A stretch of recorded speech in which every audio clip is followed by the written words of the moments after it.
I'm putting in melted and soft butter. So we're gonna beat the butter until like it's all beat up, and we're gonna mix it. So we're gonna start at slow speed, and then we're gonna go up higher. The butter needs to look like all gooey and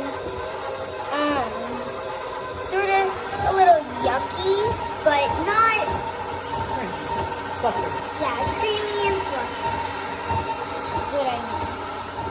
And don't put your fingers in there because they might get chopped off. You don't want that. And then I'm going to pour 1 cup at a time, and you have to spread it around so it's not all in one tiny end. So I'm going to pour this in.